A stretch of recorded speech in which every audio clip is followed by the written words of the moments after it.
ಬಾಬಾ ಸಾಹೇಬ್ ಅಂಬೇಡ್ಕರ್ ಅವ್ರು ಹೇಳ್ತಾರೆ, ಕಾಂಗ್ರೆಸ್ ಉರಿಯುತ್ತಿರುವ ಮನೆ, ಆ ಮನೆಗೆ ಹೋಗಿ ಬೀಳ್ಬೇಡ್ರಿ, ಸುಟ್ಟೋಗ್ತೀರಾ ಅಂತ ಅವತ್ತೇ ಸಂದೇಶ ಕೊಟ್ಟಿದ್ದಾರೆ ಬಾಬಾ ಸಾಹೇಬ್ ಅಂಬೇಡ್ಕರ್. ಹಾಗಾಗಿ ಇಲ್ಲ, ಅಂಬೇಡ್ಕರ್ ಹೇಳಿದ್ರಲ್ಲ ನೀವು, ಅವ್ರ ಜಾಗ ಇಲ್ಲ, ನಿಮ್ ಮಾತ್ರ ಎಕರೆಗಳು ಬೇಕು. ಡಾಕ್ಟರ್ ಬಿ ಆರ್ ಅಂಬೇಡ್ಕರ್ ಸಂವಿಧಾನ ಬರ್ದವರು. ಕಾಂಗ್ರೆಸ್ನವರು SC/ST ಜೊತೆ ಇದ್ದೀನಿ ಅಂತಕ್ಕಂಥದ್ದು ಸುಳ್ಳು. ಇಡೀ ವಿಶ್ವವನ್ನೇ ನಮ್ಮ ಭಾರತ ದೇಶಕ್ಕೆ ತಿರುಗಿ ನೋಡುವಂತ ಕೆಲಸವನ್ನ ಕೊಟ್ಟವರು ನಮ್ಮ ಡಾಕ್ಟರ್ ಬಿ ಆರ್ ಅಂಬೇಡ್ಕರ್ ಅಪ್ಪಾಜಿ ಅವರು. ಅವರ ಪ್ರತಿಮೆಯನ್ನ ಇವತ್ತು ನಮ್ಮ ಕರ್ನಾಟಕ ರಾಜ್ಯ ವಿಧಾನಸಭೆ ಮುಂಭಾಗದಲ್ಲಿ 19/8/1981 ಅವಾಗ ಏನು 70 ವರ್ಷ ನಮ್ಮ ಕರ್ನಾಟಕ ರಾಜ್ಯವನ್ನ ಇಡೀ ಭಾರತ ದೇಶವನ್ನ ಆಳ್ವಿಕೆ ಮಾಡಿದಂತ ಸರ್ಕಾರಗಳು ಅವತ್ತಿನ ದಿವಸ ನಮ್ಮ ಅಪ್ಪಾಜಿ ಡಾಕ್ಟರ್ ಬಿ ಆರ್ ಅಂಬೇಡ್ಕರ್ ಅವರ ಪ್ರತಿಮೆಯನ್ನ ವಿಧಾನಸೌಧದ ಒಳಗಡೆ ಇರಲಿ, ಹೊರಗಡೆ ಮೇನ್ ರೋಡಿನಿಂದ ಸುಮಾರು 8-10 ಮೀಟರ್ ಒಳಗಡೆ ತಗೊಂಡ್ಬಂದು ಅವರ ಪ್ರತಿಮೆಯನ್ನ ಪ್ರತಿಷ್ಠಾಪನೆ ಮಾಡಿದ್ರು. ವಿಧಾನಸೌಧದ ಒಳಗಡೆ ಕೆಂಗಲ್ ಹನುಮಂತಯ್ಯನವರದ್ದು ಇರಬಹುದು, ಮಹಾತ್ಮ ಗಾಂಧಿಯವರ ಪ್ರತಿಮೆ ಇರಬಹುದು, ಎಲ್ಲರಿಗೂ ನಮ್ಮ ಕರ್ನಾಟಕ ರಾಜಧಾನಿ ವಿಧಾನಸೌಧದ ಒಳಗಡೆ ಏನು ಅವ್ರ ಪ್ರತಿಮೆ ಇಡೋದಕ್ಕೆ ಒಂದು ಅವಕಾಶ ಮಾಡಿಕೊಟ್ಟಿದ್ದಾರೋ, ನಮ್ಮ ಇಡೀ ವಿಶ್ವವನ್ನೇ ಗೆದ್ದು ಇಡೀ ನಮ್ಮ ಭಾರತ ದೇಶದ ಕಡೆಗೆ ಏನು ಹೊರ ದೇಶದವರು ಕಣ್ಣು ಹಾಯಿಸಿ ಅತಿ ಹೆಚ್ಚು ಅಧ್ಯಯನವನ್ನು ಮಾಡಿ ಈ ಕಡೆಗೆ ನೋಡುವಂತ ದೃಷ್ಟಿಯನ್ನು ಇಟ್ಕೊಂಡಿದಾರಲ್ಲ, ಅದು ನಮ್ಮ ಡಾಕ್ಟರ್ ಬಿ ಆರ್ ಅಂಬೇಡ್ಕರ್ ಅವರ ಇಂಧನೆ ಅಂತ ನಾವು ಇವತ್ತು ಹೇಳ್ಬೇಕಾಗುತ್ತೆ.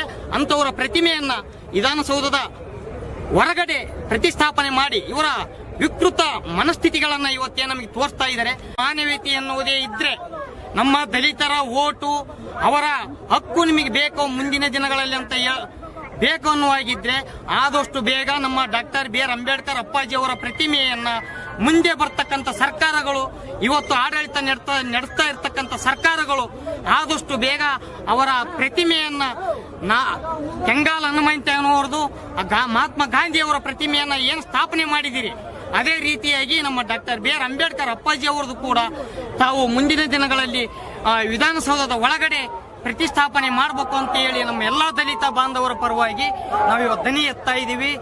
ನಮ್ಮ ಡಾಕ್ಟರ್ ಬಿ ಆರ್ ಅಂಬೇಡ್ಕರ್ ಅಪ್ಪಾಜಿ ಅವರು ಮರಣ ಹೊಂದಿದಾಗ ಆಫ್ಟರ್ ಅವರಿಗೆ 5 ಅಡಿ ಜಾಗವನ್ನು ಕೊಡೋದಕ್ಕೂ ಯೋಚನೆ ಮಾಡಿದಂತ ಸರ್ಕಾರ ಕಾಂಗ್ರೆಸ್ ಸರ್ಕಾರ ಅಂತ ನಾನು ಹೇಳೋದಕ್ಕೆ ಇಷ್ಟಪಡ್ತೀನಿ. ನಮ್ಮ ಡಾಕ್ಟರ್ ಬಿ ಆರ್ ಅಂಬೇಡ್ಕರ್ ಅಪ್ಪಾಜಿ ಅವರು ಮರಣ ಹೊಂದಿದಾಗ ಆಫ್ಟರ್ ಅವರಿಗೆ 5 ಅಡಿ ಜಾಗವನ್ನು ಕೊಡೋದಕ್ಕೂ ಯೋಚನೆ ಮಾಡಿದಂತ ಸರ್ಕಾರ ಕಾಂಗ್ರೆಸ್ ಸರ್ಕಾರ ಅಂತ ನಾನು ಹೇಳೋದಕ್ಕೆ ಇಷ್ಟಪಡ್ತೀನಿ. ನಮಗೆ ಎಲ್ಲ ಸರಿಸಾಮಾನ್ಯವಾದಂತ ಹಕ್ಕನ್ನ ಕೊಟ್ಟಿರ್ತಕ್ಕಂಥ ಬಾಬಾ ಸಾಹೇಬ್ ಅಂಬೇಡ್ಕರ್ ಅವರ ಪ್ರತಿಮೆಯನ್ನ ನೀವು ಆದಷ್ಟು ಬೇಗ ಈ ವಿಧಾನಸೌಧದ ಒಳಭಾಗದಲ್ಲಿ ಅವರ ಪ್ರತಿಮೆಯನ್ನ ಸ್ಥಾಪನೆ ಮಾಡುವಂತ ಮನೋಭಾವವನ್ನ ಬೆಳೆಸ್ಕೊಳ್ಳಿ. ಎಲೆಕ್ಷನ್ ಅಲ್ಲಿ ಬರ್ತೀರಾ, ದಲಿತ ಬಾಂಧವರು ಕೈ ಕಾಲು ಹಿಡಿತೀರಾ, ಅವಾಗ ಎಲ್ಲಾ ರೀತಿಯ ಬಣ್ಣದ ಮಾತುಗಳನ್ನಾಡಿ ಅವರ ಮನಸ್ಥಿತಿಯ ಕೇವಲ ಒಂದು ದಿವಸಕ್ಕೆ 5 ಪೈಸೆನೂ ಕೂಡ ಬೀಳದಿಲ್ಲದಂಗೆ ಅವ್ರನ್ನೆಲ್ಲರನ್ನು ಕೊಂಡ್ಕೊಂಡು ನಿಮ್ಮ ರಾಜಭಾರವನ್ನು ನಡೆಸುವಂತ ವಿಚಾರಗಳಿಗೆ ನೀವು ಬಂದು ಇವತ್ತು ಆ ಅಂಬೇಡ್ಕರ್ ಕೊಟ್ಟಂತ ಭಿಕ್ಷೆಯಲ್ಲಿ ಇವತ್ತು ನೀವು ಶೀಟಲ್ಲಿ ಕುಂತ್ಕೊಂಡು ಪ್ರತಿಯೊಂದು ಸವಲತ್ತುಗಳನ್ನು ಪಡ್ಕೊಂಡು SC/ST ಅವರ ಜಾತಿ ಪ್ರಮಾಣದ ಪತ್ರವನ್ನ ತುಂಬಾ ದುರುಪಯೋಗವನ್ನು ಪಡಿಸಿಕೊಳ್ತಾ ಇದ್ದಾರೆ. ಯಾವ ರೀತಿ ಅಂತ ಹೇಳಿದ್ರೆ ಒಂದು BPL ಕಾರ್ಡ್ ಇಂದ ಹಿಡಿದು ಒಂದು ಜಾತಿ ಪ್ರಮಾಣ ಪತ್ರದಿಂದ ಹಿಡಿದು ಪ್ರತಿಯೊಂದನ್ನು ಎಲ್ಲ ಕಳ್ಳತನದಿಂದ ಅವ್ರ ಹೆಸರು ಹೇಳ್ಕೊಂಡು ತಿಂತಾ ಇದ್ದಾರೆ. ಇವತ್ತು ನಮ್ಮ SC/ST ಅವರ ಜಾತಿ ಪ್ರಮಾಣದ ಪತ್ರವನ್ನ ತುಂಬಾ ದುರುಪಯೋಗವನ್ನು ಪಡಿಸಿಕೊಳ್ತಾ ಇದ್ದಾರೆ.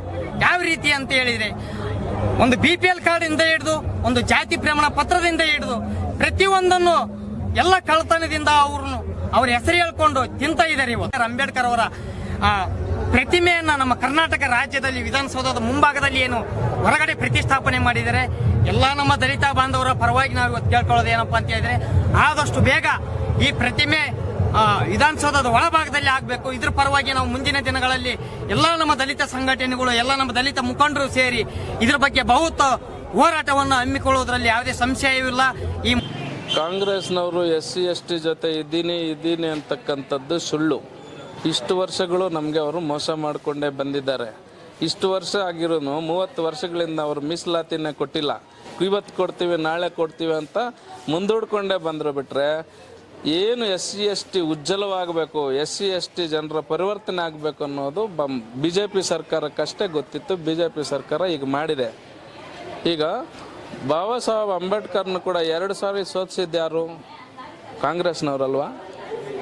ಕಾಂಗ್ರೆಸ್ನ ಏನು ಸಂವಿಧಾನ ಶಿಲ್ಪಿ, ಈ ಭಾರತ ದೇಶಕ್ಕೆ ಸಂವಿಧಾನ ಕೊಟ್ಟಂತಹ ಸಂವಿಧಾನ ಶಿಲ್ಪಿ ಅವರು, ಅಂಥವ್ರು ಸತ್ತಾಗ ಕೂಡ ಅವ್ರಿಗೆ ಆಲ್ರೆಡಿ ಜಾಗ ಕೊಡೋಕ್ಕಾಗಲಿಲ್ಲ. ಇವರು ಮಹಾನ್ ಮಾನವತಾವಾದಿಗೇನೆ ಆಲ್ರೆಡಿ ಜಾಗ ಕೊಟ್ಟಿಲ್ಲ ಈ ಕಾಂಗ್ರೆಸ್ ಸರ್ಕಾರ. ಈ ಕಾಂಗ್ರೆಸ್ಸು ಇನ್ನೂ ನಂಬೇಕಾ ನಾವು ಇನ್ನೂ ನಂಬಿ ಅವ್ರು ಮೋಸ ಆಗೋದಕ್ಕಿನ್ನ BJP ಸರ್ಕಾರ ಹಿಂದೆ ಹೋಗೋದೇ ಉತ್ತಮ ಅಂತ ನಮ್ಮ ಭಾವನೆ ಸರ್. ಕಾಂಗ್ರೆಸ್ನವ್ರು ಏನು ಮಾಡಿದ್ರು ಗೊತ್ತಾ, ಬಾಬಾ ಸಾಹೇಬ್ ಅಂಬೇಡ್ಕರ್ ಅವರು ಯಾವಾಗಾದರೆ ಪ್ರತಿನಿಧಿಸ್ತಕ್ಕಂಥ ಕ್ಷೇತ್ರ ಕುನ್ನಾ ಕ್ಷೇತ್ರ, ಆ ಕುನ್ನಾ ಕ್ಷೇತ್ರವನ್ನು ಇವರು ಆವಾಗಲೇ ಇವ್ರನ್ನ ಸೋಲಿಸೋ ಉದ್ದೇಶದಿಂದನೇ ಅದನ್ನು ಪಾಕಿಸ್ತಾನಕ್ಕೆ ಸೇರಿಸ್ಬಿಟ್ರು. ಎಲ್ಲೂ ಕೂಡ ಬಾಬಾ ಸಾಹೇಬ್ ಅಂಬೇಡ್ಕರ್ ಗೆದ್ದು ಅಸೆಂಬ್ಲಿಗೆ ಬರೋದಾಗಲಿ ಪಾರ್ಲಿಮೆಂಟಿಗೆ ಬರೋದಾಗಲಿ ಅದನ್ನು ತಡೆ ಹಿಡಿದಿರ್ತಕ್ಕಂಥದ್ದು ಈ ಕಾಂಗ್ರೆಸ್ಸು. ಅರ್ಥ ಆಯಿತು? ಅದಕ್ಕೆ ಬಾಬಾ ಸಾಹೇಬ್ ಅಂಬೇಡ್ಕರ್ ಅವ್ರು ಹೇಳ್ತಾರೆ, ಕಾಂಗ್ರೆಸ್ ಉರಿಯುತ್ತಿರುವ ಮನೆ, ಆ ಮನೆಗೆ ಹೋಗಿ ಬೀಳ್ಬೇಡ್ರಿ, ಸುಟ್ಟೋಗ್ತೀರಾ ಅಂತ ಆವತ್ತೇ ಸಂದೇಶ ಕೊಟ್ಟಿದ್ದಾರೆ ಬಾಬಾ ಸಾಹೇಬ್ ಅಂಬೇಡ್ಕರ್. ಹಾಗಾಗಿ ನಾವು ಕಾಂಗ್ರೆಸ್ನಿಂದ ದೂರ ಇರ್ತೀವಿ. BJPಗೆ ನಮ್ಮ ಒಲವು, ನಮ್ಮ ಸಂಪೂರ್ಣ ಸಹಕಾರ ಕೂಡ ನಾವು BJPಗೆ. ಇಂದಿರಾ ಗಾಂಧಿ ಗೊತ್ತಾ, ರಾಜೀವ್ ಗಾಂಧಿ ಗೊತ್ತಾ? ಅವ್ರನ್ನ ಎಲ್ರನ್ನೂ ಉಳಿದಾರೆ ಇಲ್ಲಿ. ಅವ್ರಿಗೆ ಮಾತ್ರ ಅಷ್ಟು ಜಾಗ ಬೇಕು. ಇಷ್ಟು ಬರ್ಧವನ್ಗೆ ಅವ್ರನ್ನ ಜಾಗ ಇಲ್ಲ. ಅಂಬೇಡ್ಕರ್ ಹೇಳಿದ್ರಲ್ಲ ನೀವು, ಅವ್ರಿಗೆ ಜಾಗ ಇಲ್ಲ, ನಿಮ್ಗೆ ಮಾತ್ರ ಎಕರೆಗಳು ಬೇಕು. ಡಾಕ್ಟರ್ BR ಅಂಬೇಡ್ಕರ್ ಸಂವಿಧಾನ ಬರ್ದವರು, ಯಾಕೆ ಕೊಟ್ಟಿಲ್ಲ ಅವ್ರ ಜಾಗ? ಇಂದಿರಾ ಗಾಂಧಿ ಕೊಡಬಹುದು, ರಾಜೀವ್ ಗಾಂಧಿ ಕೊಡಬಹುದು, ಇದು ಫಿರೋಜ್ ಗಾಂಧಿ ಕೊಡಬಹುದು, ನಮ್ಗೆ ಯಾಕ್ರಿ ಕೊಟ್ಟಿಲ್ಲ? ರಾಜೀವ್ ಗಾಂಧಿ ಕೊಡಬಹುದು, ಇದು ಫಿರೋಜ್ ಗಾಂಧಿ ಕೊಡಬಹುದು, ನಮ್ಗೆ ಯಾಕ್ರಿ ಕೊಟ್ಟಿಲ್ಲ? ಅದೇ ಹೇಳ್ಬೇಕಲ್ಲ, ಕಾಂಗ್ರೆಸ್ ಗೌರ್ಮೆಂಟ್ ಅದು ಯಾಕೆ ಕೊಟ್ಟಿಲ್ಲ? 6 ಅಡಿ 3 ಅಡಿ ಜಾಗ ಕೇಳೋದು ಅಷ್ಟೇ. ಇವ್ರಿಗೆ ಎಕರೆಗಳು ಬೇಕು. ಅವ್ರಿಗೆ ಮೋಸ ಮಾಡಿದ್ರೆ ಈ ನನ್ನ ಮಕ್ಕಳು ಸತ್ತು ಹೋಗ್ತಾರೆ, ಇದು ನಿಜ. ಅವ್ರಿಗೆ ಮೋಸ ಮಾಡಿದ್ರೆ ಈ ನನ್ನ ಮಕ್ಕಳು ಸತ್ತು ಹೋಗ್ತಾರೆ, ಇದು ನಿಜ. ನಮಸ್ತೆ ವೀಕ್ಷಕರೇ, ಡಾಕ್ಟರ್ BR ಅಂಬೇಡ್ಕರ್ ಅಂದ್ರೆ ಭವ್ಯ ಭಾರತ ದೇಶಕ್ಕೆ ಸಂವಿಧಾನವನ್ನ ಬರೆದವರು. ಇಡೀ ದೇಶವೇ ಬೆಚ್ಚು ಬೀಳಿಸುವಂತಹ ಒಂದು ಸಂವಿಧಾನವನ್ನ ಬರೆದವರು. ಆಗಿನ ಕಾಲದಲ್ಲಿ ಪ್ರಜ್ಞಾವಂತರು, ವಿದ್ಯಾವಂತರು, ಎಲ್ಲರಿಗಿಂತೂ ಹೆಚ್ಚು ಓದಿದ ವಿದ್ಯಾವಂತರು ಡಾಕ್ಟರ್ BR ಅಂಬೇಡ್ಕರ್ ಅವರನ್ನ ಕಾಂಗ್ರೆಸ್ ಸರ್ಕಾರ ಅವಮಾನ ಮಾಡಿತು. 1957ರಲ್ಲಿ ಚುನಾವಣೆಯಲ್ಲಿ ಸೋಲಿಸಿದರು. ತದನಂತರ ಮರಣ ಹೊಂದಿದಾಗ 6ಗೆ 3 ಅಡಿ ಜಾಗ ಕೊಡದೆ ಅವಮಾನ ಮಾಡಿದರು.